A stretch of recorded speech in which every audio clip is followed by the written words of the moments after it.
Hi friends, இன்றைக்கி நம்ம அமேசானில் திரும்பி நான் பிக் பில்லியன் டேஸில் என்ன ஆர்டர் போட்டேன்றது உங்களுக்கு காட்டுறேன்.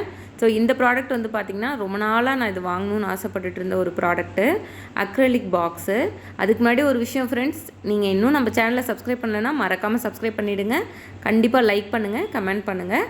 ஸோ இந்த ப்ராடக்ட் வந்து பார்த்திங்கன்னா பிளாஸ்டிக் கிடையாது, அக்ரிலிக். நல்ல ஸ்டர்டியான ப்ராடக்ட்டு, நல்லா உறுதியாக இருக்குது. 4 டிவிஷன் இருக்குது. ஸோ இது வந்து பார்த்திங்கன்னா ஸ்பூன்ஸும் கொடுத்துருக்காங்க ஃப்ரெண்ட்ஸ். இது வந்து நல்ல டிரான்ஸ்பரண்ட்டாக இருக்கிறதுனால உங்களுக்கு என்ன ப்ராடக்ட் வைக்கிறோங்கிறது நல்லாவே தெரியுது. மோரோவர் இதுக்கு வந்து ஒரு பேஸ் பிளேட் ஒன்று இருக்குது, அதுவும் நல்லா வந்து உறுதியாக இருக்குது. மெயினாக இது நான் எதுக்கு வாங்கினேன்னு பார்த்தீங்கன்னா, நம்மளோட டைனிங் டேபிளில் வந்து நம்ம தனித்தனி கண்டெய்னர்ஸில் வந்து இட்லி பொடி, அப்புறம் சாப்பாடுக்கு போட்டு சாப்பிட்ற பொடி, இதெல்லாம் தனித்தனியாக வச்சுருந்தோம் அப்படின்னா 4 தனித்தனியாக நம்ம பாக்ஸ் வைக்கிற மாதிரி இருக்கும். இதுனா ஒரே பாக்ஸில் எல்லாமே வச்சுக்கலாம். அண்ட் மோரோவர் ஸ்பூன்ஸோடு வரதுனால நம்மளுக்கு ரொம்ப ஈஸியாகவும் இருக்கும். இவ்வளோ பாசிட்டிவ் இருக்குது. பட் எனக்கு தெரிஞ்சு 2 டிஸ்அட்வான்டேஜ் இருக்குது. ஒன்று வந்து பார்த்திங்கன்னா, இந்த ஃப்ரண்ட் போர்ஷன் ஓப்பன் பண்ணுறேன் இல்லையா, அந்த இடத்துல ஒரு ரெக்டாங்கிள் ஷேப்பில் ஒரு சின்ன ஒரு ஹோல்ஸ் மாதிரி இருக்குது பாருங்களேன். அது வழியாக நம்ம உள்ளே வைக்கிற ப்ராடக்டோட காற்று கண்டிப்பாக உள்ளே போகும். அது ஒன்று. அப்புறம் வாஷ் பண்ணுறப்போ ரொம்ப கேர்ஃபுல்லாக வாஷ் பண்ணணும், ஸ்க்ராச்சஸ் விழாமல்.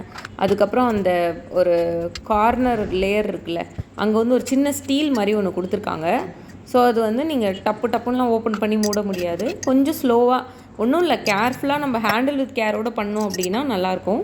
பட் ஓவரால் லுக் வைஸ் வந்து வேறு லெவலில் இருக்குது. நான் வந்து இட்லி பொடி, கருவேப்பிலை பொடி ரைஸில் போடுறது, பிக்கிள் வச்சுருக்கேன், அப்புறம் இந்துப்பு வச்சுருக்கேன். ஸோ இந்த 4 வச்சுருக்கேன். அடுத்து பார்க்க போகிறது வந்து பார்த்திங்கன்னா, ஒரு ஸ்பைஸ் கண்டெய்னராகவும் நம்ம யூஸ் பண்ணலாம். இல்லைனா நம்ம ஃப்ரிட்ஜில் வந்து ஒரு டிவிஷனில் பச்சை மிளகா, ஒரு டிவிஷனில் வந்து கருவேப்பிலை, கொத்தமல்லி அந்த மாதிரி நம்ம யூஸ் பண்ணலாம். நான் வந்து இது மெயினாக வந்து ஸ்பைசஸ்க்காக தான் வந்து வாங்கியிருக்கேன். இது வந்து நல்ல ஃபுட் கிரேட் பிளாஸ்டிக் தான், நல்லா திக்காக இருக்குது.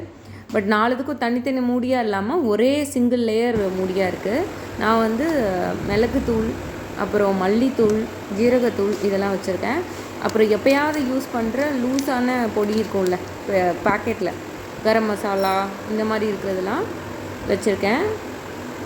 இந்த வீடியோ உங்களுக்கு பிடிச்சிருக்குன்னு நினைக்கிறேன். மீண்டும் உங்களை நெக்ஸ்ட் வீடியோவில் சந்திக்கிறேன். Love you all.